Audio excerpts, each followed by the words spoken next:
A'udzu billahi minasyaitonir rajim. Bismillahirrahmanirrahim. Wa sallallahu ala Muhammadin wa alihi thayyibin at-tahirin. Assalamualaikum warahmatullahi wabarakatuh. Ilahi antiqni bil huda wa alhimni taqwa.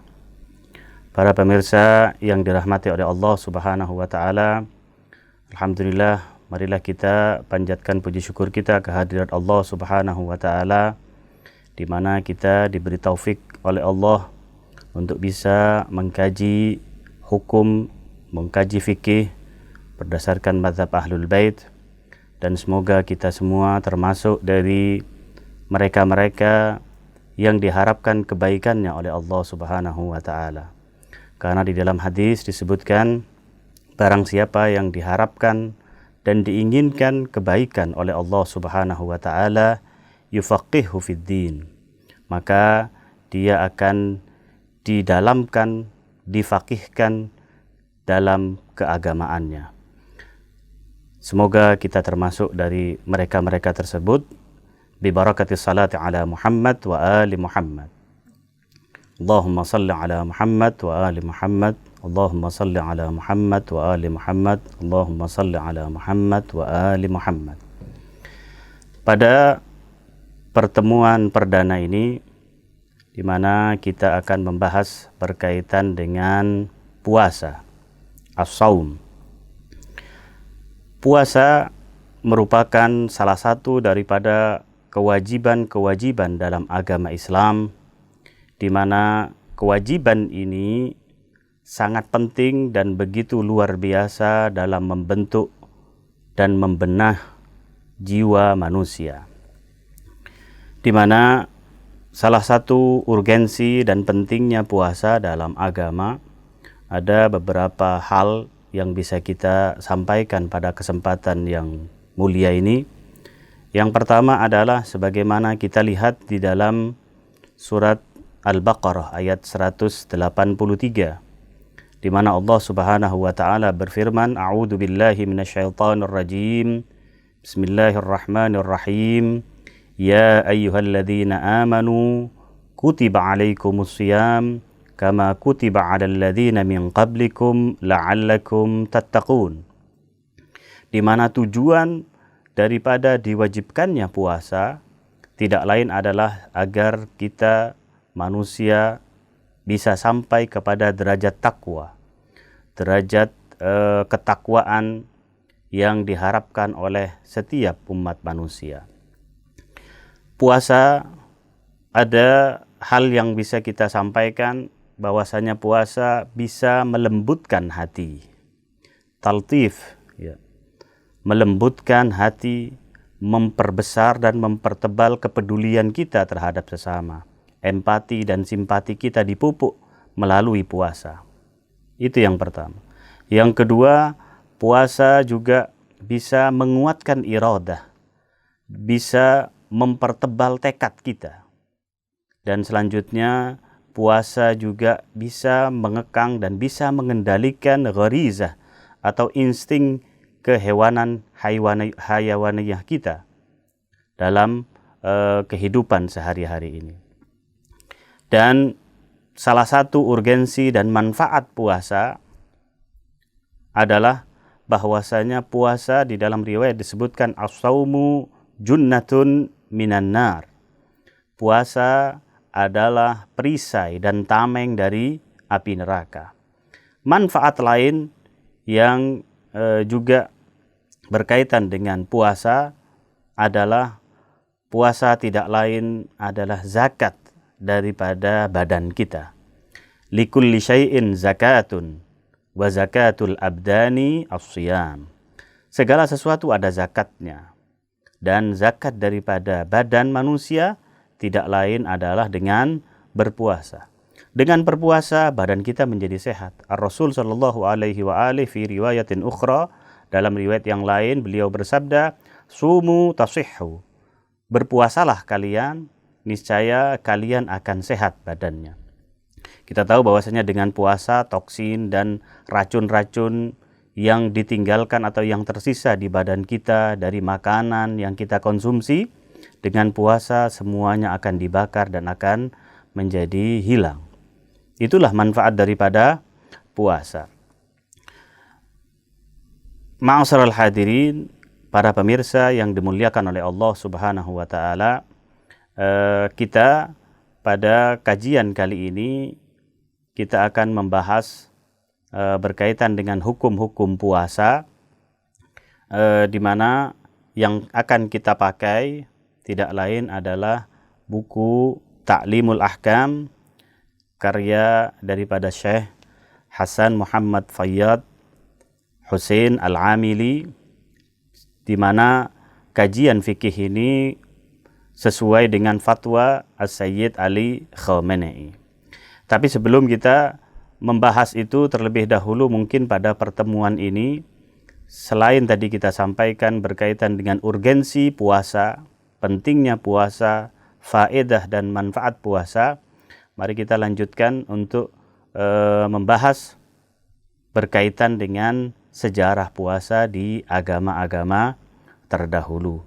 Karena sebagaimana ayat yang tadi kita sampaikan, ayat yang tadi kita baca di surat Al-Baqarah ayat 183, bahwasanya puasa ini bukan dilakukan atau diwajibkan untuk umat Ar-Rasul sallallahu alaihi wasallam, tapi umat-umat terdahulu pun juga memiliki kewajiban yang sama, atau mereka juga melaksanakan puasa. Kama kutiba 'alal ladzina min qablikum, sebagaimana diwajibkan atas umat-umat sebelum kalian. Kalau kita melihat di dalam agama, atau kita buka lembaran-lembaran buku-buku, kita akan mendapati bahwasanya kewajiban puasa atau puasa itu ada di agama-agama sebelum agama Islam. Bisa dikatakan seluruhnya punya nilai-nilai tersebut. Bahkan Zoroastra, ya, agama Zartus kalau dalam bahasa Persianya, mereka tidak meyakini atau tidak suka terhadap puasa. Bahkan di dalam salah satu ungkapan di dalam agama Zoroastra itu disebutkan bahwasanya makanlah, ya, jangan sampai kalian tidak makan, karena dengan makan kita akan mendapatkan energi, akan mendapatkan kekuatan, dan dengan makan kita bisa berevolusi, kita bisa beranak dan seterusnya. Dengan makan kita bisa hidup, tanpa makan kita akan mati. Mereka Zoroastra tidak suka terhadap puasa. Tetapi untuk itu, untuk membendung dan mengontrol supaya tidak berlebihan, mereka melakukan puasa atau mencegah diri untuk tidak makan daging di 4 hari. Ya, tanggal 2, tanggal 12, tanggal 14 dan tanggal 21 dari setiap bulannya. Ya. Ini di agama Zoroastra. Agama-agama yang lain, ya, Yahudi, Kristen, Buddha, Hindu, semuanya ada kewajiban atau ada yang namanya keharusan untuk berpuasa. Nabi Musa selama 40 hari beliau berada di Tur Sina, beliau juga melakukan puasa. Di agama Hindu dan Buddha kita melihat seperti sebagaimana di buku-buku sejarah mereka disebutkan bahwasanya seperti Bhisma, dia berpuasa untuk melajang, untuk tidak kawin sepanjang hidupnya.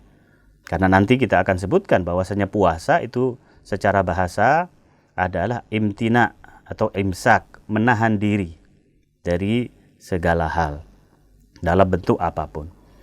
Ya, begitu juga kita dalam budaya dan sejarah Jawa, sejarah Indonesia, bagaimana seorang Patih Gajah Mada dari Majapahit, dia bersumpah, ya, tidak akan melepas puasanya, tidak akan berhenti untuk berpuasa selama Nusantara belum aman dari jajahan, selama dia belum bisa mempersatukan Nusantara. Jadi di agama-agama sebelum Islam, puasa adalah sebuah hal yang ada, tidak hanya dimiliki oleh Islam saja. Para pemirsa yang dimuliakan oleh Allah Subhanahu wa taala, sebelum kita mempelajari kajian kita berkaitan dengan fikih, belajar fikih ini gitu. Karena pada kesempatan kali ini dan untuk selanjutnya insya Allah kita akan mempelajari tentang hukum puasa. Hukum-hukum puasa berdasarkan fatwa Sayyid Ali Khamenei. Yang insya Allah sekali lagi itu bisa menjadi tambahan kita, modal kita agar ibadah yang kita lakukan, ibadah puasa, khususnya di bulan Ramadan yang akan kita lakukan, bisa dilakukan dengan lebih baik lagi dengan mengenal hukumnya. Karena di dalam ayat Al-Quran disebutkan, Kul hal yastawil ladina la ya'lamun wal ladina la ya'lamun. Apakah sama orang yang memiliki ilmu dengan orang yang tidak memiliki ilmu? Dengan demikian, mari kita kembali ke buku kita untuk membaca dan mempelajari berkaitan dengan puasa tersebut atau hukum puasa tersebut. Yang pertama adalah kita akan membahas arti daripada puasa, makna as-saum. Ya. Secara bahasa, saum, sebelum kita nanti akan baca teks buku bahasa Arab ini. Sebelum kita akan baca itu, saya akan jelaskan bahwasanya puasa secara bahasa adalah al-imsak atau al-imtina, yaitu menahan dari segala hal. Ya. Siti Maryam, beliau melakukan puasa, tapi bukan puasa yang beliau menahan makanan dan minuman, tetapi beliau melakukan puasa untuk tidak berbicara.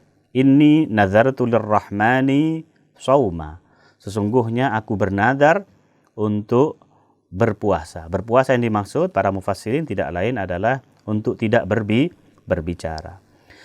Itu secara bahasa. Namun secara istilah, puasa adalah menahan diri, ya, menahan diri dari hal-hal yang diharamkan untuk dilakukan. Kalau nanti kita akan bahas, ada 9 hal-hal yang diharamkan atau yang tidak boleh dilakukan, mencegah diri untuk melakukan 9 perkara tersebut: makan, minum, berhubungan badan, dan juga mungkin bersumpah atas nama imam, berbohong atas nama imam dan para maksumin, ya, atas nama Allah juga, dan memasukkan asap yang tebal ke tenggorokan, dan seterusnya yang nanti kita akan baca. Kapan itu? Itu ada waktunya. Ada waktunya, yaitu mulai dari terbitnya fajar shadiq sampai terbenamnya matahari. Itu adalah arti istilah, secara istilah daripada puasa.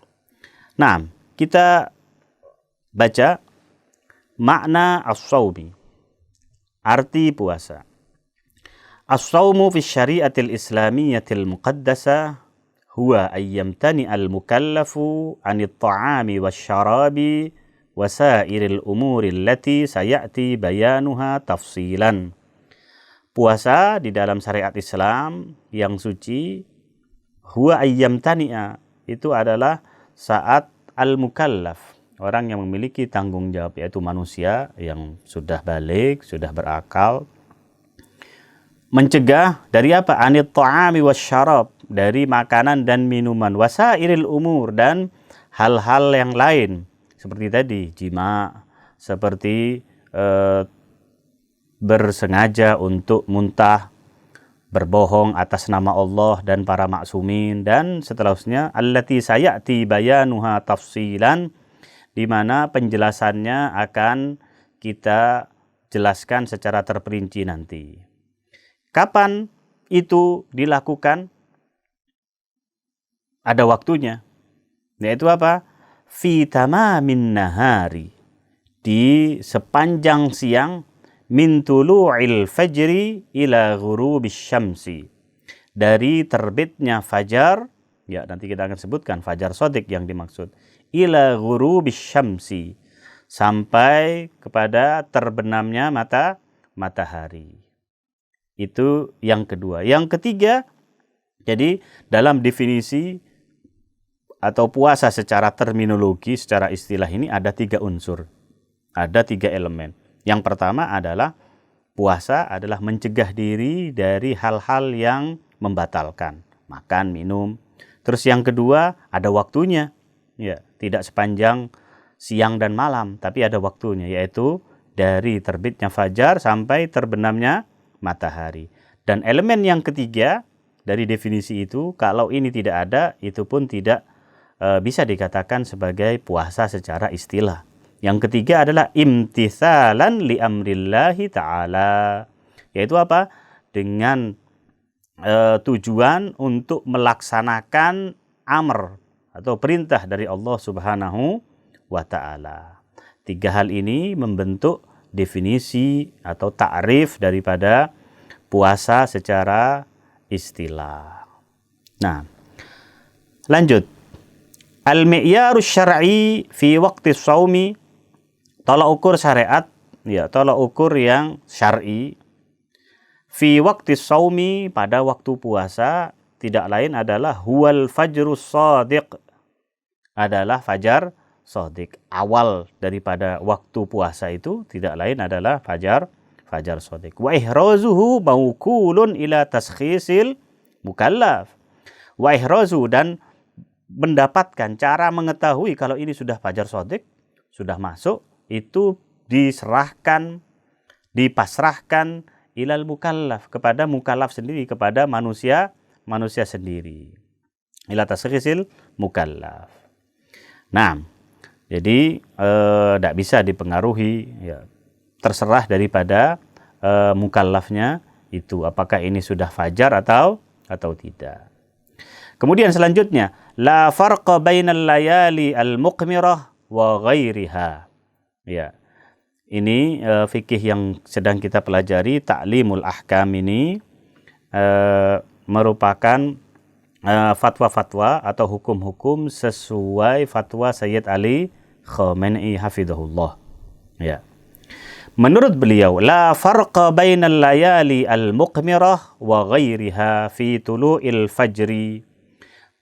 Menurut beliau tidak ada bedanya antara malam-malam yang bulannya penuh, ya, kalau bahasa Persinya disebut dengan syabhoyi mahtobi, yaitu malam-malam yang penuh dengan matahari, rembulannya begitu terang.